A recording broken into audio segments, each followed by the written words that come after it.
of cycle update. I can only surmise at this point that Bone is somehow associated with Richard Hart. CryptoTalk.fm, my name is Leicester. I'm your host with a slightly breaking news update that you may or may not have been aware of, but Bitget, which is an exchange that does not serve the United States like some idiots, but Bitget recently put out an announcement on their site claiming that they are going to be delisting the Bone Shibaswap token effective July 25th.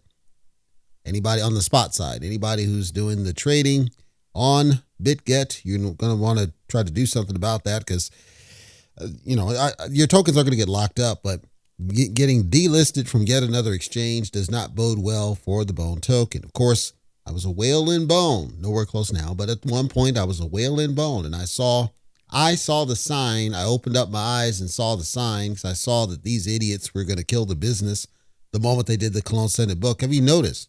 The moment they did the cologne scented book stunt that Satoshi did, all of a sudden it's been nothing but decline ever since then. And then I was told on a community post that it was on Reddit, apparently Satoshi stepped down. That's what I was told. I don't know if that's true, but that's what I was told. Lucy's been doing messages. Somebody else said that the Discord is nothing but Lucy's friends. That's the chatter that's going on. The negative sentiment is at a fever pitch. Somebody else chimed in. I thought this was interesting. So for the people who don't know, Bone was renounced. The developers renounced Bone. They basically said, we're nothing to do with the contract anymore. We're not going to make any changes. It is what it is. It's the gas for Shibarium, and I'm kind of walking away from it.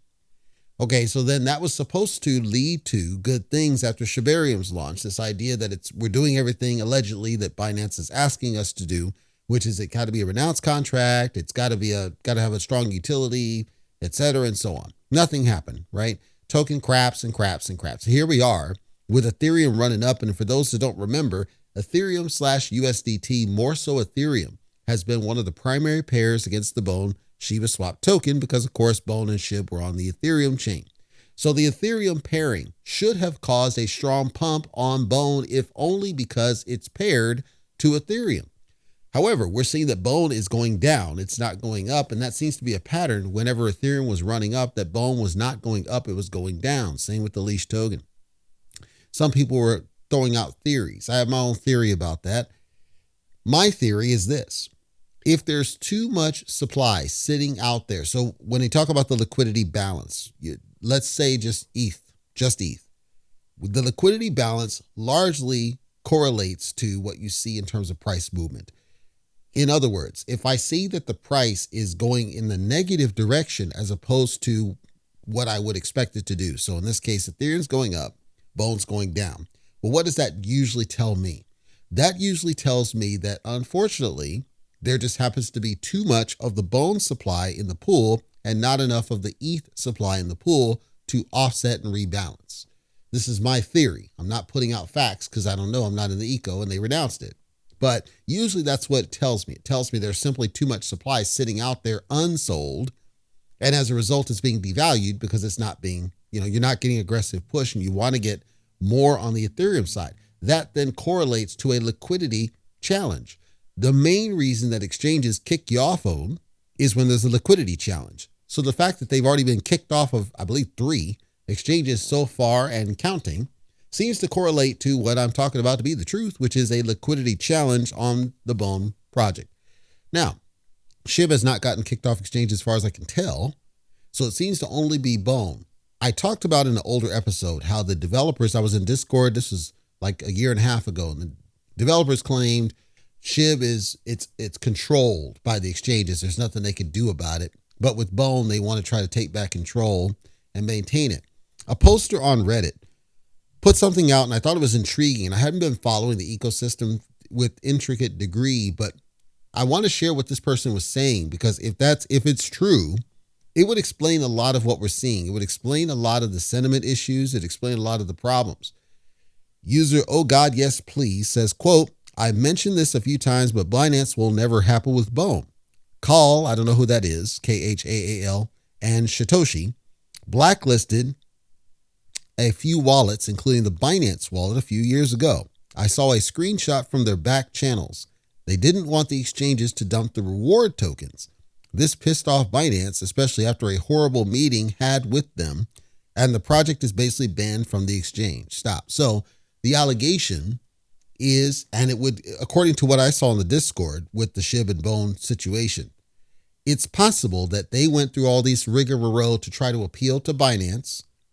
So they do the renounce, they do all that, Shibarium, everything. They do all that to try to appeal to Binance.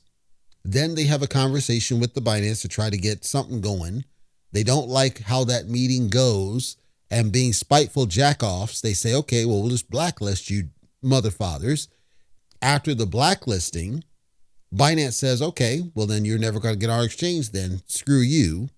Satoshi and Lucy then say, fine, we'll just stay decent. Because remember I said in another past, Lucy was talking about we shouldn't worry about the central exchanges. We should just stay decent because the central exchanges are just greedy. This might be where that's coming from. My point is that this may tie it all up. This may explain why Lucy's saying what she's saying that didn't make any damn sense about why they weren't going aggressively after exchanges for something that was allegedly the gas token for Shibarium, and why Bone has never been able to thrive, and why the liquidity is at challenge because of sentiment, because they can't seem to get their act together. If it's true that at the time they were trying to get appeals to Binance and other exchanges with the actions they were taking, and prior to them renouncing the contract, they had some falling out with Binance that resulted in them blacklisting wallets. So now it's renounced. They can't undo it, right? And then Binance says, okay, well, screw you. Then you're just not going to get on the exchange. And maybe some of the others. Because remember, Binance might be colluding with some of the other larger exchanges to blacklist this token from the other exchanges too. And then now, because liquidity is at risk, because we're not seeing any sort of positive movement, everything is kind of crapping out with Bone. This is bad, folks, if it's true. And I don't know if it is, but it would make sense. Everything makes sense if you piece it together that way about why things went the way they did. The whole renounce then might have been their excuse, right? It's an excuse to say, well, we're out of it now. We can't do anything with this token, so that Satoshi could abandon it, take the money and run. Just like the car salesman on Seifu. And yes, I just drew that correlation because how can you draw any different outcome? Because that's exactly what happened here.